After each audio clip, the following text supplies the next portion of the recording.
Mais après quoi court-il ? Bonjour Xu Shengguang. Bonjour. Merci beaucoup de passer par le journal de TV5 Monde. Vous êtes un homme d'affaires chinois, français, franco-chinois ? Les deux, franco-chinois plutôt. Les deux. À quoi mesure-t-on la réussite d'un homme ?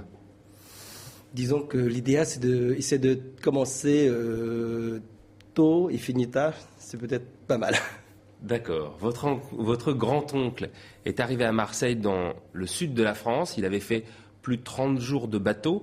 Ça, c'était dans les années 30. Oui. Il se marie alors avec une Française. Oui. Pourquoi ou en quoi votre grand-oncle serait un modèle de réussite en termes d'intégration ? Disons qu'au époque-là, déjà dans les années 30, il n'y a pas de temps et qu'il est très courageux. Donc il commencerait bien intégré. Il a pris français, il a aidé un peu la guerre. En plus, c'est marié avec une Française. Donc à ce base-là, il a intégré très vite depuis son arrivée, quoi. Vous m'avez dit qu'il n'avait pas les moyens financiers de pouvoir se payer le billet de retour. S'il les avait eus, est-ce que vous pensez qu'il serait retourné en Chine ou il serait resté en France ? Disons que souvent, à l'époque-là, c'est lui qui gagnait un peu de sous. On retournait en Chine pour acheter du rizière pour devenir riche. Donc ceux qui sont partis en Chine, généralement, ils ont mieux réussi que de rester. C'est parce qu'ils n'ont pas beaucoup de moyens. Vous avez le choix, vous, aujourd'hui. Est-ce que vous repartiriez vous installer en Chine ou vous préférez pour l'heure rester en France ? Je pense que pour moi, je préfère rester en France, puisque vu que mes enfants sont nés en France, ils ont fait des études en France. Donc aujourd'hui, ça sera beaucoup mieux qu'on soit resté en France, puisqu'on est assez nombreux quand même en Chine. La communauté chinoise en France est forte d'environ 500 000 membres. La moitié sont sur la région parisienne. Vous vous êtes installé à Aubervilliers. Votre arrivée remonte à 1978. Votre papa, lui, était là 4 ans avant vous. Oui. Votre maman est arrivée en 1976. Vous venez de Wenzhou, c'est dans la province de Zhejiang. Je prononce correctement. C'est ça, Zhejiang. Pourquoi est-ce que vous êtes parti de Chine ? Votre famille est-elle partie de Chine ? Disons que quand on est petit, quand on a des liens en étranger, le rêve, c'est de quitter le pays pour connaître un peu mieux l'étranger et trouver un travail mieux que où on est en Chine. Parce qu'au époque-là, en Chine, c'est pas comme aujourd'hui, l'économie, la Chine de développement n'a pas été aussi puissant qu'aujourd'hui. En 1978, vous avez 13 ans. Vous arrivez ici en France, vous faites une classe pour apprendre le français, puis vous faites une classe dite CPPN, oui. C'est une classe technique. Oui. Et votre société, aujourd'hui Eurasia Group, oui. Est cotée en bourse. Oui. Hormis votre capacité de travail, quelles sont les circonstances qui vous ont permis d'avoir cette évolution ? Disons qu'on a un peu des deux. Pour commencer, c'est vrai qu'on commence à travailler très tôt. Après, on a la chance d'avoir notre pays qui est développé. Tout début, on est parti dans le nord pour faire des sous-traitants en textile. Après, on avait acheté des magasins dans grande marque. On faisait aussi tout ce qu'est Lacoste et Nike pour tout ce qu'est franchise. Après, une fois que c'était bien avancé, on est reparti au pays pour faire tout ce qu'il y a d'importation, pour tout ce qu'il y a de chaînes de magasins comme Pinky, Promode, Kiabi. On travaille pour eux. Donc, ça nous a quand même bien aidé, quoi. Peu d'études pour vous.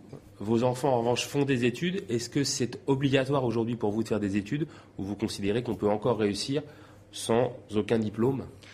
Disons qu'avec un diplôme, c'est sûr que c'est meilleur, mais ce qu'on n'a pas, il faut faire avec, travailler plus d'heures que les autres, puisque vu qu'on a moins de diplômes, donc il faut faire plus de travail pour rattraper ce qu'on n'a pas fait. Vous investissez aujourd'hui à peu près, ou au moins, 20 millions d'euros dans le port du Havre. Les capitaux sont français et chinois. Qu'est-ce que vous allez y faire ?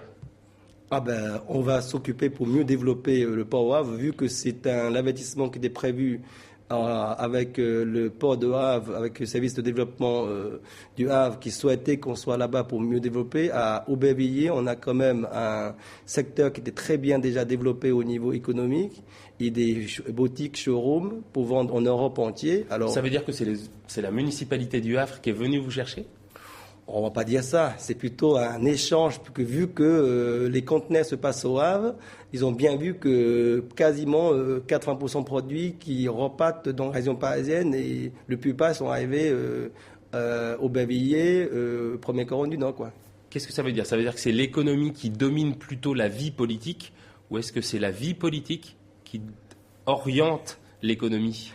D'abord c'est politique et après c'est économique. Est-ce que c'est le cas aujourd'hui aussi en Chine? Est-ce que c'est la politique qui dicte sa loi à l'économie ou c'est l'économie qui aujourd'hui dicte sa loi aux dirigeants chinois? Je rappelle que la Chine est aujourd'hui la deuxième puissance économique mondiale. Oui, mais disons que la Chine a quand même aujourd'hui, vu l'économie qui était bien bâtie, et côté politique, a fait maximum de son côté pour que ce soit les deux sens, quoi.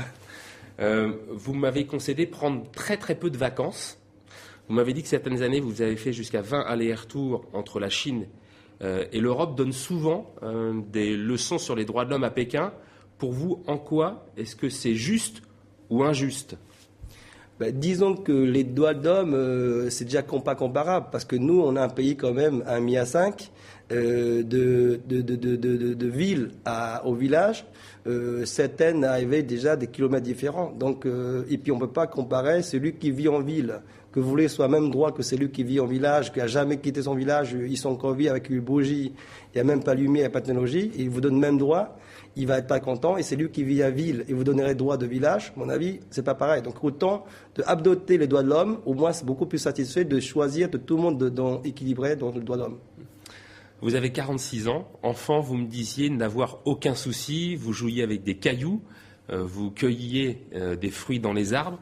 Diriez-vous que cette vie sans souci, donc cette vie insouciante, vous manque? Disons que ça garde un très bon souvenir. Mais manquer, pas vraiment, parce qu'aujourd'hui, on a une situation beaucoup mieux. Mais des bons souvenirs, au époque-là, comme on n'a rien, on est très content d'avoir joué caillou par terre et d'aller à un recueilleur de fruits aux arbres et voir des gens dans la rue, parce que vu qu'il n'y a pas de télé, il n'y a pas de jeu électronique, il n'y a rien, donc on était quand même très contents, ce qu'on a déjà eu, pas grand-chose, quoi. Avant de faire votre réussite, vous avez travaillé dans le restaurant de vos parents. Oui. Le président Sarkozy loue souvent l'intégration réussie de la communauté asiatique, donc ça englobe tous les Asiatiques en France. Qu'est-ce que vous en pensez, vous? Disons qu'il faut choisir. Aujourd'hui, dans les restaurants, il y a beaucoup de gens sont réussis. Chaque activité a toujours une réussite dans n'importe quoi. Simplement, il faut toujours avoir la volonté pour aller au maximum de la réussite. On va se quitter avec cette citation. L'expérience est une bougie qui n'éclaire que celui qui la porte. Et c'est de Confucius. Merci beaucoup, Xu Xiangwang, d'avoir accepté l'invitation de TV5 Monde. Merci, Laurent.